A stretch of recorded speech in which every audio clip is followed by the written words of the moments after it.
अस्सलाम वालेकुम नाज़रीन, मैं हूं शहजाद दुरानी, आप डेली मैदान देख रहे हैं। आज 1 मई है। दुनिया भर की तरह पाकिस्तान में भी यौम मज़दूर मनाया जा रहा है। जिनके नाम पे ये दिन मनाया जा रहा है वो मेहनतकश तबका आज भी हसूल रुज़्क़ के लिए सरगर्दा है। आइए जानते हैं कि मेहनतकश यौम मज़दूर से किस कदर आगाह हैं और इनकी क्या मुश्किलात हैं।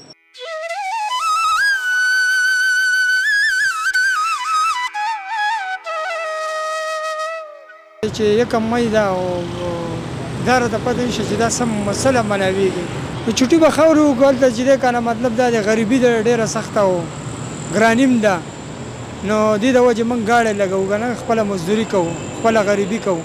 بیلونه هم ډېر زیات راځي، د ګیس بیلونه شو، بجلۍ بیلونه شو، مهنګایي ډېره زیاته شوله. او موږ چې دی که نه د مجبورۍ نه دا ګاډي ماډی لګوو. ما چوټۍ ته ولې زړه نه کېږي، خو چې ګراني ده، غریبي ده، یو طرف ته د کور حالات وګورو، مهنګایي ډېره زیاته ده. نو دې د وجې موږ کار کوو، نو چوټي نشو کولی.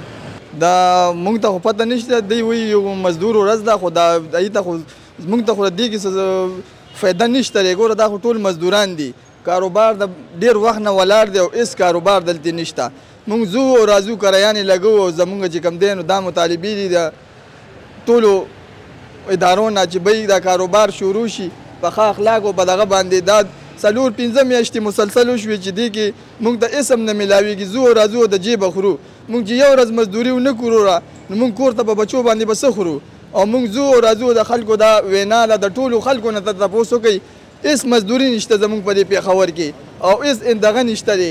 مطلب دا دی چې د یو مزدور ورځ ده نن او موږ ته دونه پته نه لګي چې موږ نه یو سړی تپوس وکړي چې نن د څو ورځ ده، موږ ته هغه هم پته نه لګي.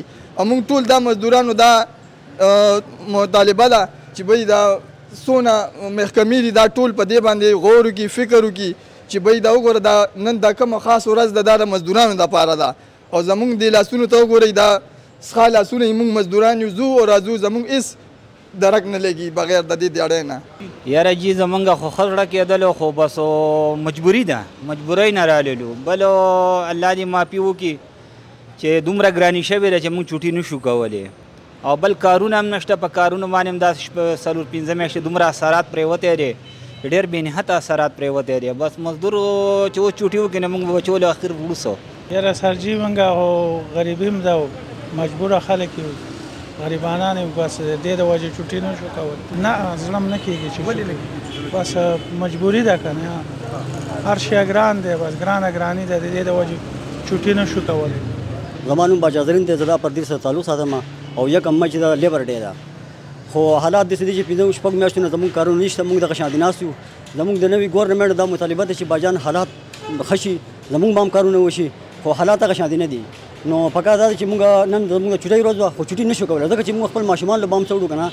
او چې کوم غټ نوی حکومت راغلی زموږ هغونه هم څه توقعات، خو هغه هم زموږ نشته ځکه چې پکار ده چې کوم غټ افسران دي هغو چوټي ده او موږ بیا خپل دکانونو ته راغلي، خو هېڅ حالات هم برابر نه دي. زما نوم زیرشاه دی او زه په غوړه ته یم که نه سرجي په دې حالات کې به څوک چوټي وکړي؟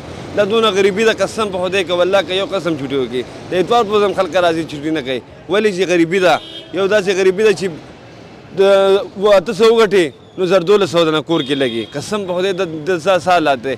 پاکستان داسې حالات جوړ کړی دی، په خدای کین کوي غریب سره ختمو چې خدای نه ختموي، والله که نواز شریف موږ ختم کړي. دا اعتراض ورته کوو چې دغه وړه دې ارزانه کړي او دا غوړي دې ارزانه کړي او دا شینې دې ارزانه کړي. ولې چې موږ غریبانان به څه کوو؟ چېرته به ځو؟ نه چوټۍ ته یې چا ډکېږي، ټول نه تپوس کړي ستا چوټۍ ته ډکېږي لکه چا هم نه کېږي چوټۍ ته. ولې چې بچیم دي، کور دې کوي، بیلونه دي، بیلونه اسمان سره خبرې کوي، د ګیس بیل او د بجلۍ بیل د اسمان سره خبرې کوي. دا غریب چېرته پیدا کولی شو؟ په دغه غریبۍ نه راوتیو او په دغه که چوټي او که چوټي نه بس کال نه راوځو. ولې چې نن سبا کې چوټي نشی دی، چې چوټي دی یو که ځان تاوان دی. دا داسې پاکستان دی که نه چې هر یو شی راباندې ګران کړی، وړه غوړي چیني دال وریجې هر شی راباندې ګران کړي دي. کله چې بس زموږ غریبي ده، غریبۍ د وجې راوتي ګراني ده. کم حالات شروع دی، غوړي فرارېږي دي، چیلې وګوره، غوړي وګوره، وړه وګوره. یو له چوټي وګورو نه 400 روپیا زموږ د جیب نه ځي. ماشومان سکولونه دي، کپړې غواړي، یو شی بل شی غواړي، نو خرچې چاته برابرېږي؟ نو بس زموږ چوټي مجبوري ده یار، مجبورۍ نه راوځي. د کور خرچې دي، ضروریات دي، پوره کول دا ضروري دي که نه. بس چوټۍ باندې خو د کوټه به د جیب اورې وبخوري چټه تم خو خرج لګیږي خو چې ضرورت د کور اورې نه پوره کیږي نو څه به کې